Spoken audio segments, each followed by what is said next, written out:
Hero का सच।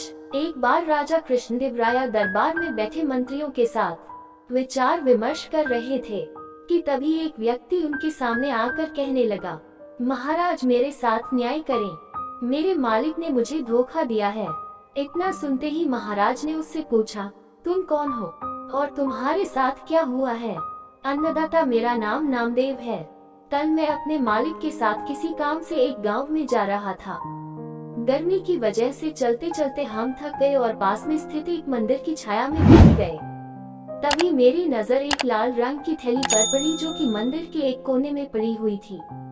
मालिक की आज्ञा लेकर मैंने वो थैली उठा ली। उसे खोलने पर पता चला कि उसके अंदर बेर के आकार के 2 हीरे चमक रहे थे। हीरे मंदिर में पाए गए थे, इसलिए उन पर राज्य का अधिकार था। परंतु मेरे मालिक ने मुझसे ये बात किसी को भी बताने से मना कर दिया और कहा कि हम दोनों इसमें से एक एक हीरा रख लेंगे।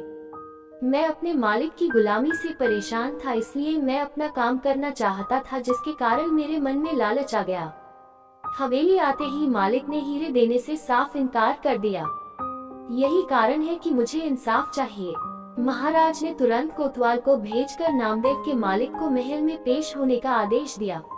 नामदेव के मालिक को जल्द ही राजा के सामने लाया गया।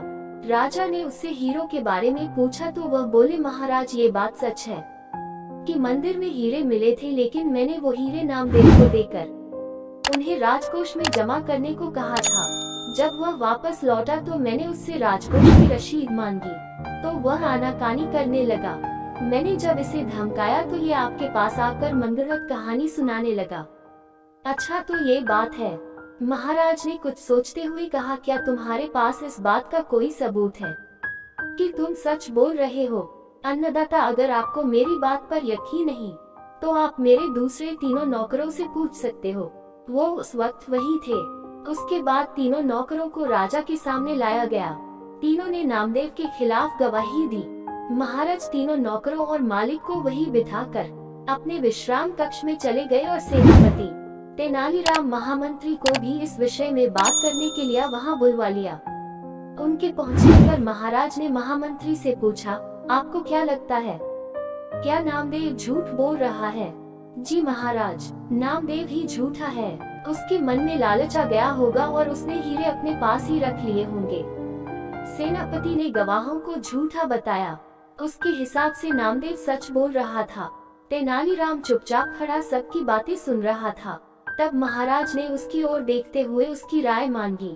तेनालीराम बोले, महाराज कौन झूठा है और कौन सच्चा इस बात का अभी पता लग जाएगा, परंतु आप लोगों को कुछ समय के लिए पर्दे के पीछे छुपना होगा। महाराज इस बात से सहमत हो गए क्योंकि वो जल्दी से जल्दी इस मसले को सुलझाना चाहते थे, इसीलिए पर्दे के पीछे जाकर छुप गए। महामंत्री और सेनापति मुंह सिकोड़ते हुए पर्दे के पीछे चले गए। अब विश्राम कक्ष में केवल तेनालीराम ही दिखाई दे रहा था।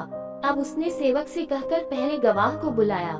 गवाह के आने पर तेनालीराम ने पूछा, क्या तुम्हारे मालिक ने तुम्हारे सामने नामदेव को हीरे दिए थे? जी हाँ। फिर तो तुम्हें हीरे के रंग और आकार के बारे में भी पता होगा। तेनालीराम ने एक कागज और कलम गवाह के सामने करते हुए उससे कहा, लो मुझे इस पर हीरे का चित्र बनाकर दिखाओ। इतना सुनते ही उसकी सिट्टी पिट्टी गुल हो गई और बोला, मैंने हीरे नहीं देखे क्योंकि वो लाल रंग की थैली में थे। अच्छा, अब चुपचाप वहां जाकर खड़े हो जाओ। अब दूसरे गवाह को बुलाकर उससे भी यही प्रश्न पूछा गया। उसने हीरो के रंग के बारे में बताकर कागज पर 2 गोल गोल आकृतियां बनाकर अपनी बात साबित की। फिर उसे भी पहले गवाह के पास खड़ा कर दिया गया और तीसरे गवाह को बुलाया गया। उसने बताया कि हीरे भोजपत्र की थैली में थे, इस वजह से वह उन्हें देख नहीं पाया। इतना सुनते ही महाराज पर्दे के पीछे से सामने आ गए। महाराज को देखते ही तीनों घबरा गए और समझ गए कि अब सच बोलने में ही उनकी भलाई है। तीनों महाराज के पैरों को पकड़कर माफी मांगने लगे और बोले, हमें झूठ बोलने के लिए हमारे मालिक ने धमकाया था और नौकरी से निकालने की धमकी दी थी, इसीलिए हमें झूठ बोलना पड़ा। महाराज ने तुरंत मालिक के घर की तलाशी के आदेश दे दिए। तलाशी लेने पर दोनों हीरे बरामद कर लिए गए। सजा के तौर पर मालिक को 10,000 स्वर्ण मुद्राएं नामदेव को देनी पड़ी और 20,000 स्वर्ण मुद्राएं जुर्माने के तौर पर भरनी पड़ी। जबकि बरामद हुए दोनों हीरे राजकोष में जमा कर लिए गए। इस प्रकार तेनालीराम की मदद से महाराज ने नामदेव के हक में फैसला सुनाया।